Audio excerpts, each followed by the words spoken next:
Hello and welcome to Google Firestarters. My name is Neil Perkin. I'm the curator and moderator of Firestarters, as well as being the founder of Only Dead Fish. And if you are new to Firestarters, it's a series of conversations that we do with the interested and interesting of the advertising, marketing, digital innovation industry.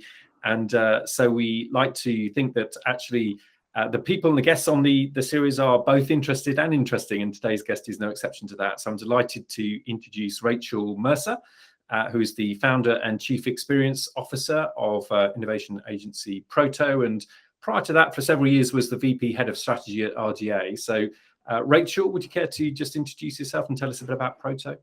Yes, of course. And I first want to just start off with thanking you, Neil. I think we've been in a mutual admiration society for quite some time on Twitter, and that's one of the most magical things. So really excited for this cross-pollination moment. To give a little bit of background on myself, I actually originally started out my career as a designer. I was designing environments for things like Disney cruise ships and like Las Vegas commercial downtown. And one of the things I was really sort of naively excited about was this idea that the internet was going to foundationally change the way that we interacted with all of these places and spaces, which sounds really trite now, but was incredibly difficult to find at the time. And maybe naively, the thing that I thought was that the way to really manifest a lot of this change was going to come directly through brands. And so the way to really activate that partnership was going to be an agency. So I had the luck of coming up in Crispin Porter and Bogusky's very early user experience team, helping build out tools like Domino's Pizza Tracker and things like Amex Open Forum. I then got to work at Deutsch and Deutsch's LA office, very much at the time when they were sort of integrating both the traditional and digital agencies. And what I found when I was there is that I didn't feel like I was necessarily having the impact and scale that I was hoping to when it came to sort of top to bottom transformation, right? Your engagement at an agency is very limited to like the CMO. And there's times where we even had like a product die on the vine because our CTO sent an errant email to their a client CTO and everything died right away. And so I went and I worked in like proper innovation consultancies and Made by Many and The Upside over in the UK for a while. And that was really where I started to get to flex more of my strategy chops. And then I came back and sort of got recruited back to both like a role at Deutsch and then eventually a role at RGA. I was an IPG girl for a good part of my career, and really just loved sort of, again, the scale and impact of being able to transform the way that brands were truly experienced. And I think that's where it started to finally sort of coalesce, my strategic side and my design side really coming together in this chief experience officer role that I've had now at Proto. We left RGA together about a year and a half ago now, and have really, I think, tried to create a first of its kind consulting company in a lot of ways. Fantastic. Thank you, Rachel, and delighted to have you on Firestarters. So as you know, Firestarters is structured really around sort of 5 kind of key questions, really around things you've learned, mistakes, insights, predictions, and so on. So I'm going to get started with the first question. And across your career, working in all those different environments, I'd just love to understand what's the best thing that you've actually learned in your career today?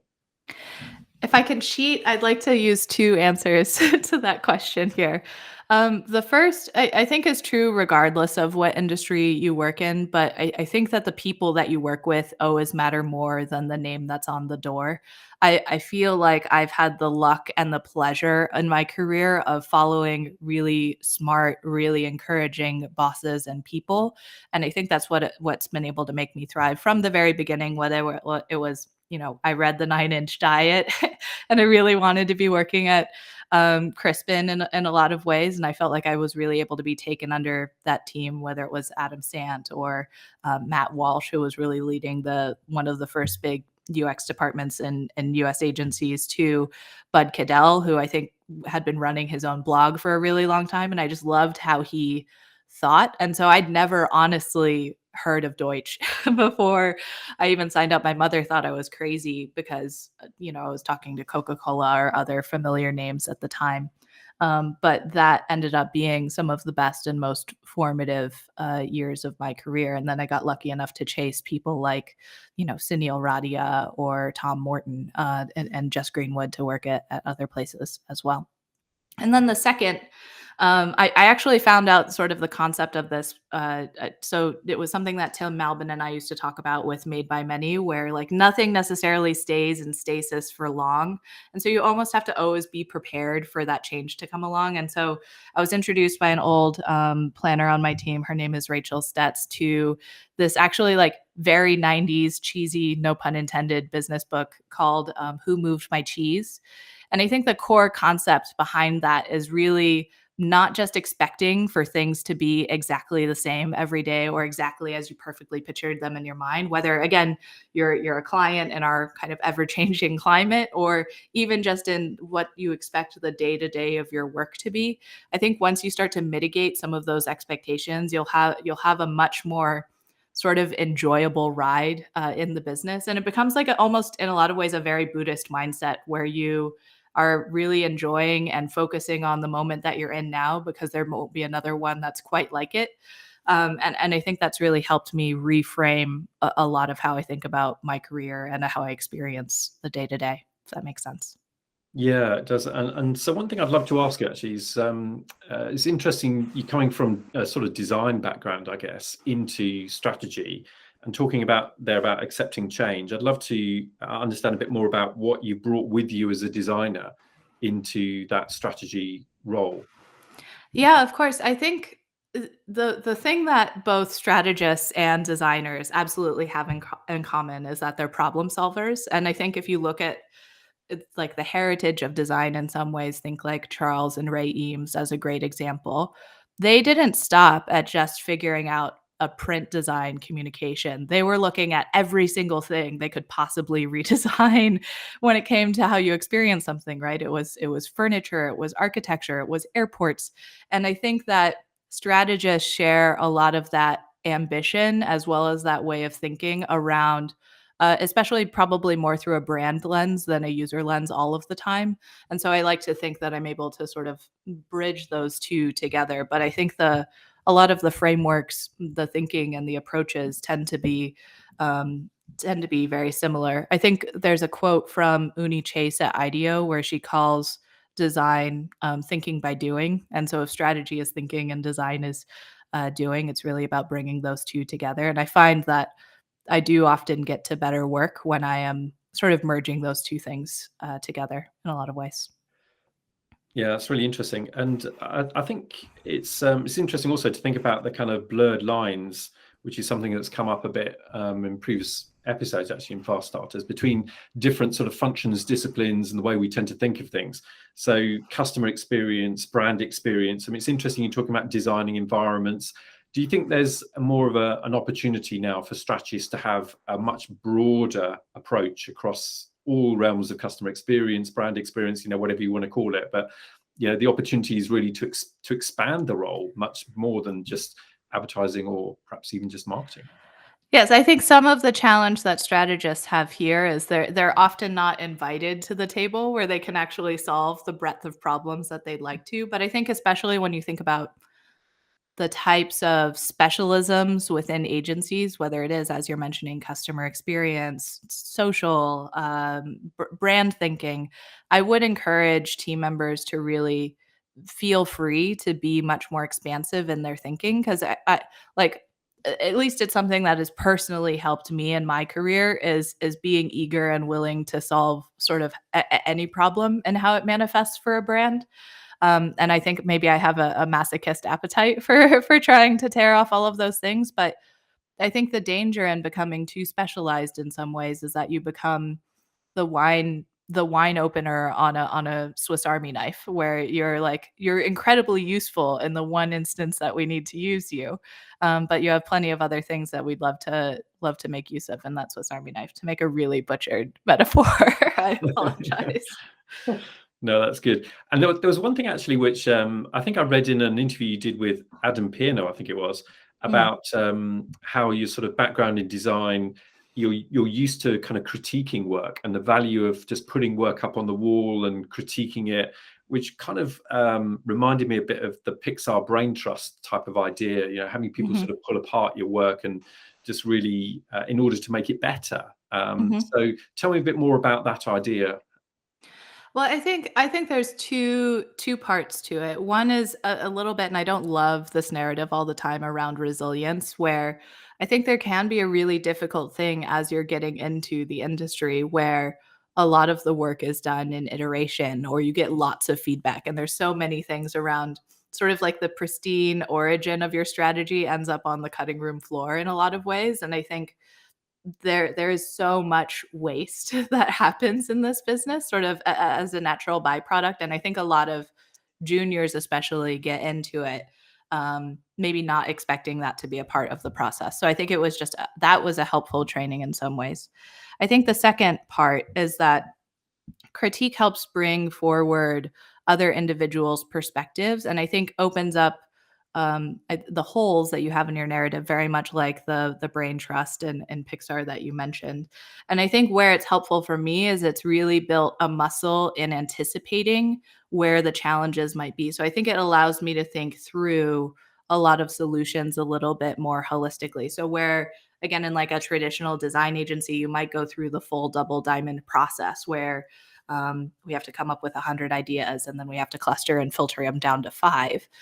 You can shortcut some of that a little bit through sort of experience and the mix of inputs that you have coming in, your understanding of what will be a viable business idea and not those types of things. Does that make sense? Yeah, definitely. And there was something else, just building on that. There was something else I picked up on from that interview about how you convey information as well. I think you were talking here about how you convey information at a 20-foot view and a 5-foot view, I think you said. It's a really interesting sort of thought about how you explain ideas. Can you explain that one a bit more? Yeah, so I'll explain sort of the concept in design a little bit, where it's specifically when you're designing for something like out of home, you have the 20-foot view, which is what happens when someone's pretty far away. What's that initial thing that's drawing them into the poster, the thing that you're trying to communicate? And then when they're 5 feet away, what are the details that they're actually seeing? And I think this is probably more of a management trick than anything else, but oftentimes when you're guiding a team, you have a team and a set of clients, you have to tell them what the destination is going to be. And I'm thinking about this as micro, as like the next client presentation needs to contain this type of setup, these types of mock-ups, and the 20-foot view is here's the essence of the idea and what we're trying to convey to them, and the 5-foot view is what the team actually ends up putting together and architecting in that deck in a lot of ways. And so I think some of my superpower has been being able to help architect for teams what that 20-foot view should be, so that they can sort of help fill in that 5-foot view at any point in time. Now I can get into the weeds just as much as anyone, but I think that's another lesson in my career, is just because I can doesn't mean I necessarily should all of the time either. No, but that's a really interesting concept. I really like that. So let me just build on that. You mentioned about resilience there and so on. And I'd love to ask about the biggest mistake that you made in your career and what that was and what you learned from it. Again, I think I have 2 big mistakes that I've made, and I think that ties pretty well to different chapters in my career. I think again, the first half of your career is very much spent in build mode, right? You're kind of like learning as much as possible, and you're trying to get as much experience as possible. And I think the one thing that I always want to make sure of now, that I think I made a few mistakes of when I was younger, is making sure that I'm running towards something and not away from something. So when I was so excited when I first joined Made by Many. Made by Many was like is a true like innovation company. They've always worked where it's a strategist, a designer, and a technologist kind of working together in a pod. And I got there, and kind of to the point where I said earlier, like, who moved my cheese? I got there and they went through this sort of massive change. They had separated from one of their largest clients for the first time in 9 years. That meant the nature of the business was much more like RFP driven, project driven. They're chasing new business sort of for the first time in their lives. And I also was sort of spoiled for choice working in America, where I worked on Volkswagen and Target and Nintendo and big multinational brands. And, the nature of a small studio is that you are working on, NGOs or more localized businesses and those sorts of things. And so I got frustrated really quickly, where I was like, I'm not having the impact that I want to have. I'm not making the change I want to make. I'm not getting all the wins under my belt that I was sort of, again, used to when you work at a company at a different scale. And so I moved pretty quickly to just another experience, which was still a great experience. But I actually feel like I've spent the rest of my career chasing the experience that I had at Made by Many, because it was sort of idyllic in so many ways around that strategist, the designer, and the technologist truly working together, truly working in an agile fashion, truly doing top to bottom digital transformation. And I think I was just so focused on running away, getting the next big thing, that I wasn't really appreciating where I was in that moment. And then the second, which is I think a pretty common one, but really just making sure that like you're putting your own oxygen mask on first. Especially, I think I'm a product of the recession of 2008, when I was working at that architecture firm, like I mentioned. More than half the people I was working with were laid off. It was like absolutely terrifying for my career. So I always was framing my role as being like, I must be viewed as being indispensable. I think some of that comes from also growing up with a certain level of financial insecurity. But I didn't realize that I was basically working myself to death, like to the ground, had to go out on medical leave. And it was a really hard kind of awakening to go through, where, I was going to the doctors and I was incredibly, incredibly ill. And I was never prioritizing that time for myself. And I think, the pandemic in a lot of ways, I know has been a negative experience for many people. And I feel very blessed that it actually gave me a little bit of time and space to, go to those doctor's appointment, actually get that critical diagnosis. Like I have an autoimmune disease, which I didn't know. And it was turned out that overworking was really exacerbating the whole thing. And I just thought I wasn't strong enough. Like, I'm tired all the time. I shouldn't be this tired all the time. And like medication has absolutely changed my life for the better. And so I just, nobody's dying because, Yeah. we're not hitting deadlines, or, an innovation's not gone to market, or you've had a bad client meeting. So just, I wouldn't want anybody to forget that in this business. Yeah, and I think the sort of pandemic is quite an interesting lens on this, isn't it? Because with so many people working at home for extended periods of time, I think one of the challenges that I'm aware of is that it feels like people have worked longer hours than ever over the last 2 years, and that the lines between sort of work and life have just blurred completely, and people find it hard to stop, and it's just you're on constant sort of Zoom calls and so on. So, I mean, in that kind of environment, do you think, how can we get back to the kind of reset and the normality, or just a better way of working post-pandemic? That's an interesting question, I guess. Yeah, I mean, I feel like th- the the promise of the pandemic is supposed to open up asynchronous working. I think we've fallen into a lot of the bad patterns about that we've had in offices, where people will have meetings just to sort of work out work out things with you, and you have meetings that are way too big. I think I would just continue to try to embrace the freedom that this allows, where it is like, because you have to submit any, oh, not don't have to, but because you can document more things for team members to read later on, does that allow you to be more efficient in your processes?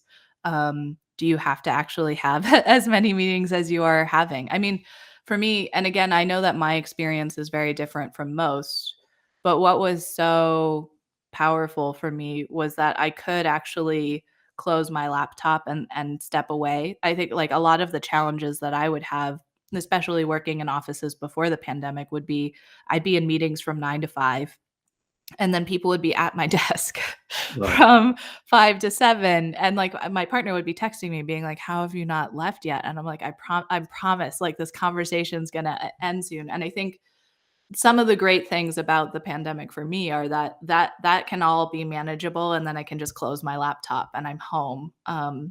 So I don't know if that actually necessarily answers your questions, because in a lot of ways I feel like it has worked better for me. But I do think the reminder is, like, a lot of these deadlines and everything else tend to be self-imposed. I think there's a lot of power in the word no, and I think because our industry has become so much of, like, I talked about Seth Matlin's at Forbes about this recently, where we've become like order takers in a lot of ways. Mm. But sometimes we have to be like, we're actually out of the broccoli tonight," or whatever. Like, maybe you don't need that pivot campaign to address Ukraine today.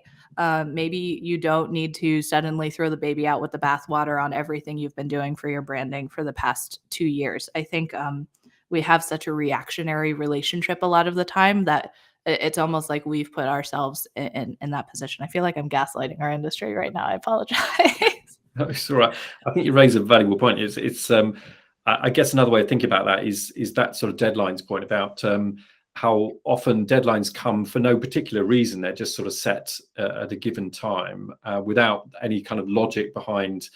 Is that the timescale that will get you the best result that you Yeah. perhaps need? So being more proactive about that rather than just thinking about being reactive to arbitrarily set deadlines. Do you think there needs to be more of that in the industry? Yeah, absolutely. I think expectation setting around what a realistic timeline is. I think that there's also the strategic counsel on what is necessary and what is not. I rarely saw partners like inviting a pivot, or like, we would love to do that, but this requires developing a separate scope. So, like, we had conversations, for example, when I was at RGA with one of our clients, where they were like, in our agency reviews, they were saying, "We wish that you were being more proactive and giving us more briefs when it came to cultural moments." And so I sat down with those clients and I was like, here's all the steps that go into us creating those kinds of briefs. So how about this? How about we package up a like a 6 brief a year budget for you, and you can use up how them you can all use up all 6 at one point in time of the year, or you could spread them out. But then our teams can plan for that, and you can have a budget that is working against, not just something that's on top of their full-time everyday work. And it was just something that wasn't a muscle I was seeing in a lot of the agencies that I've worked with in for a long time. Yeah, that's really interesting. So, I mean, talking of the industry, I'd love to now just think about a bit about how the industry's changing. So, you're Mhm. welcome to take this in whichever way you want, from marketing, advertising, whatever. But so, what would be your key insight about how the industry itself is changing? So I don't know if this is an original insight at all, but I do think if I was to map the advertising industry specifically, I feel like we're being attacked on all sides, and I'm very nervous to talk to a Brit about any type of battle metaphors, knowing how good you all are at history. But I think about the y-axis as being sort of of this map as being sort of the agency landscape. So if you think about upstream and downstream relationships from consulting to production, at the top, from a consulting perspective, you obviously have the Accentures of the world and consulting industries of the world, like, really hoovering up lots of businesses. Droga5 being like a notable one, where they're moving into our sort of creative territories. And then at the bottom, when it comes to a production perspective, we kind of have a race to the bottom, where, like, you have the democratization of the creation of assets and tools like Canva, but you also have just sort of like a price war where, VaynerMedia is getting a lot of work, in part because they're doing things cheaper and faster than anyone else. And oftentimes price will be sort of a sticking point for a lot of clients. And then, sort of on the x-axis, I think of a bit of like both a media and a brand landscape. So what we've been talking about from media for a long time, and like Scott Galloway pointed this out, I think 4 or 5 years ago, is that those big social media companies like Facebook and Instagram and Google and whatever else are really creating a lot of self-service tools where a lot of big brands can either be sort of taking that in-house or managing it in-house, or they have their own setup capabilities. You see companies like Twitter and Twitch and Snapchat all have sort of creative strategists as well in-house.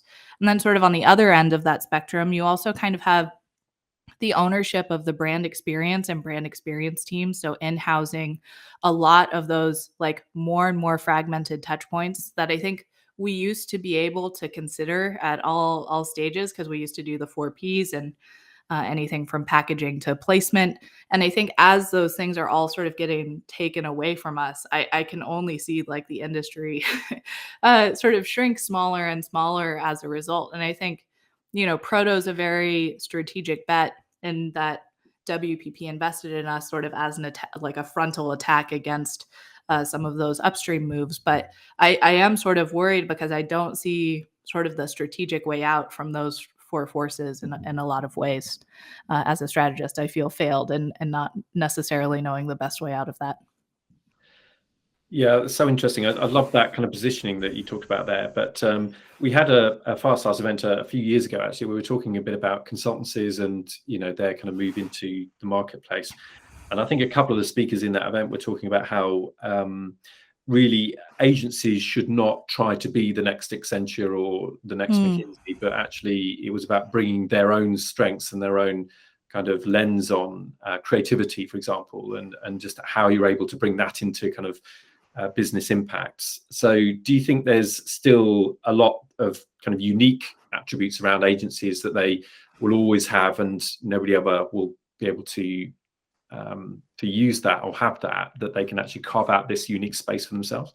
I do actually, because I do, and this kind of goes into my prediction for the future of the discipline a little bit, but I do think there is hope in that we foundationally do things that consultants can't do. We're able to effectively manage a go-to-market. We understand the creative differentiators and the psychological impacts that a brand truly has. And I think where you're starting to see some of this manifest is I think we had a sort of great dismissal of marketing over the past sort of 10 years, especially because new incumbents like Uber or Airbnb or Facebook were coming in, and it was like they were differentiating on the fact that they had an amazing new product that nobody else could have in market. But I think now that they're matured, you're seeing the need for a lot of these marketing foundations really come to the fore, and you're seeing them kind of get trained in how to think this way, right? And that, and this is old, but Airbnb had Jonathan Mildenhall. And I don't think that the CEO would ever have thought about brand in the way that he does without Jonathan's guidance. I think, you can see a stark difference in how Facebook talked about themselves before and after Antonio Lucio came to the table as well. And so I do think there's a power and impact, but unfortunately, it kind of our perception as partners is only going to be increasing in value if we continue some of those relationships at the top. And I think those are two of the best and like most sort of traditionally trained in that category. There was a really interesting deck which I think you collaborated with Nayantara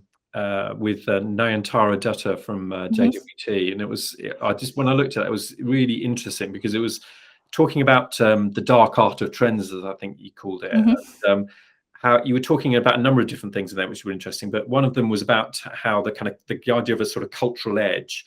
And so you got your mainstream, then you have dominant subcultures, and then cultural edge at the sort of edge of that. And over time, the cultural edge kind of comes into becoming mainstream. But it was interesting the way you were talking about, some of the like size of community going from small to large, the number of trends going from many to few, and the speed of the cycle going from fast to slow. I guess one thing I'd love to ask you about here is just the speed at which things are happening in culture now. It feels like the time cycles have compressed. And as an agency, making recommendations to clients, how can you keep up with that and then make recommendations in a way that makes sense for clients, help them to interpret what that means for their business? So tell me a bit more about that. So I think this was one of the competing ideas I actually had for the biggest threats on our business. But I feel like we have enough of a time decay on because basically what we still have is a really powerful centralized media that's really breakthrough, and we still have that in television and in out of home in a lot of ways. Do I think that will be the same 10 years from now? I'm a little bit skeptical, and like what that means for brands and as they establish a global presence is difficult. And why this is a terrifying thing is that you start to see it on the internet now where subcultures and influencers pop up in a day and go away, like West Elm Caleb did a few months ago, and things like that. And I think it can make it even harder to get a brand to coalesce around a single archetypal individual or a single vision, because they'll have to be so fluid in the types of characters that they're kind of building against, and also in just reaching those people, right? Because Neil's feed is completely different and personalized to Rachel's feed, and we're even starting to get there a little bit on a television level too, where the ads I'm seeing on Hulu are somewhat tailored to me and my demographics. And so I honestly, Neil, I don't have a good answer for how to start to equip against that, because I actually think it's one of the biggest challenges for planning in our time, especially in the current cultural climate where we're in we're in COVID, kind of in and out, and a lot longer than we thought we would be. There's now, I think, war breaking out, and so many of the things that we try to unify people around, whether it is like a really aspirational brand purpose, or just key messages, can kind of feel like less meaningful than in times of prosperity and stability, if that makes sense. Yeah. There was such an interesting Atlantic piece, which was quite widely shared actually a while back. It was talking about how old music is killing new music. I don't know whether you read that. And it was written, I think, by a music writer, but they were talking about how never before in history have new tracks attained hit status while generating so little cultural impact. And they were basically talking about how so much of a proportion of listening time is dedicated to old music now rather than new music.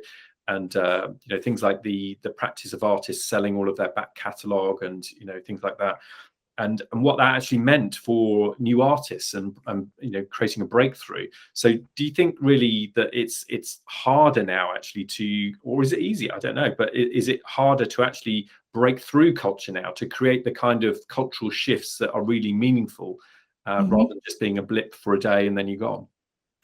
Yeah, absolutely. I think we even look at the industry darling, for example, Glossier was, I think, viewed as being like a truly breakthrough company. Same with like Casper. But they've not necessarily had the staying power that I think anyone hoped that they would have.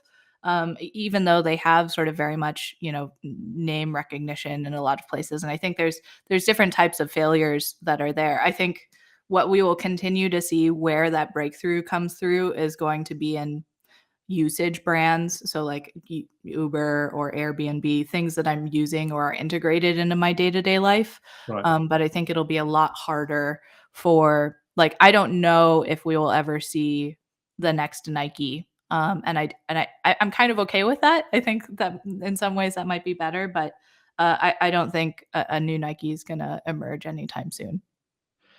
Yeah, I mean, you mentioned Glossier. It's interesting, isn't it? This whole sort of D2C thing.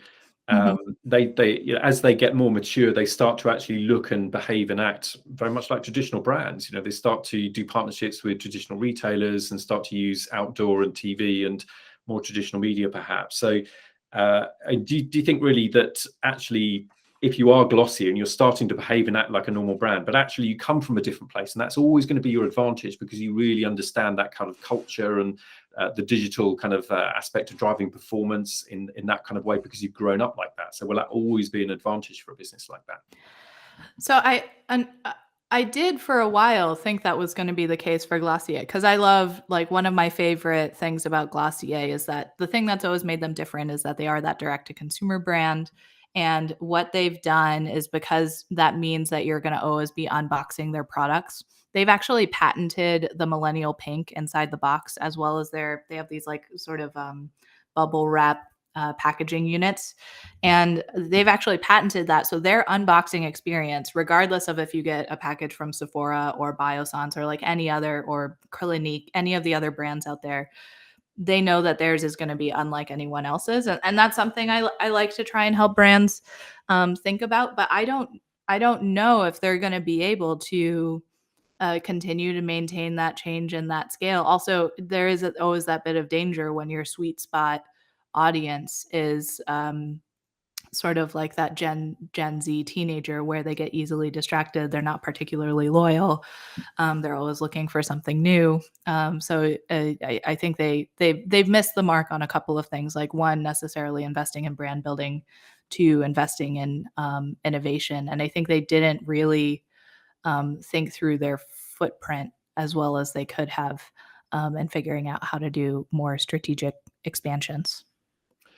So let me take this into strategy now, because I think there was, in that deck, you actually mentioned a few things which were good sort of advice, I think, really, for how strategy can view trends more critically. So you talked about things like knowing your history, everything is on a cycle, everything old is new again.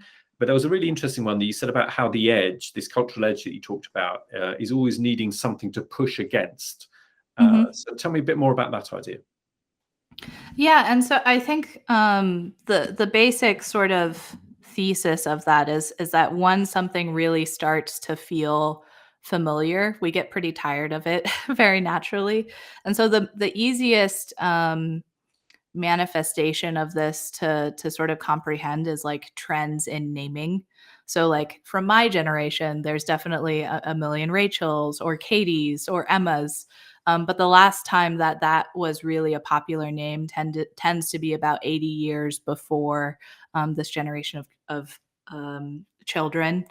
So like our generation's not going to name our kids Katie or Emma for the most part, at sort of the same value, but our children's children likely will. And so when we need something to push against, it's really, everyone is always looking for a little bit of a point a point of difference, and so that where that sort of mainstream culture is usually what the edge is pushing against. So even to carry it over into the Kardashians, as cheesy as an example that is, you see it in even how they're sort of like styling who they're dating, right? So we've been celebrating hip hop or athletes for the past decade, and now we're going to go back to something that used to be alternative, but we probably would have thought as cheesy as 10 years ago with Machine Gun Kelly's not the right example, but with folks like Pete Davidson and Travis Barker and those types of things. Yeah. And I think there was an interesting point you made, just to build on that, about it was almost like a pace layering approach, the idea of sort of pace layering. And you talk about briefs and having a task brief, which is maybe more quick and fast and rapid, and then campaign briefs, and then your kind of brand and your business sort of briefs, which are a lot more kind of longer term. So that's a really interesting thought, I thought, about just responding to that kind of cultural edge, dominant subcultures, sort of mainstream type idea of things moving from fast to slow. So what does that mean, do you think, for the way in which agencies work with clients? I mean, I think it's about keeping some expectations around what the role of your communications is really going to play. And again, like, I hate to say this might be like slightly dangerous territory, but I think there's a lot of like virtue signaling that happens in purpose-driven work, whether it's like we have a really diverse representation of our cast, or here's some inclusive product features that we've built into our products. Those are things that should absolutely be foundational as part of the work that you're doing. You should always be considering diverse cast members or those types of things, but that should never be the core of your message. You're not going to build a brand on just being diverse, because that's something that everybody else should be claiming. And so I think really thinking about the moment in time that you're working within, and is this a cultural brief, is it a response to a cultural moment? I'll use Ukraine as an example right now. That's not going to be something that ties all the way down and would be something that you want to build your brand off of. But if you want to be doing a sort of one-off task brief or campaign, that's a different type of budget. I think a lot of clients that I talk to tend to do their planning in like 70% bread and butter work, 20% sort of 20 to 30% a little bit new and experimentation, and then that remaining 10 is really sort of the one-off wiggle room when they have a really good opportunity. So I think if you were to tie it to those pace layerings, that's how I would start to recommend thinking about it for your brand over the year.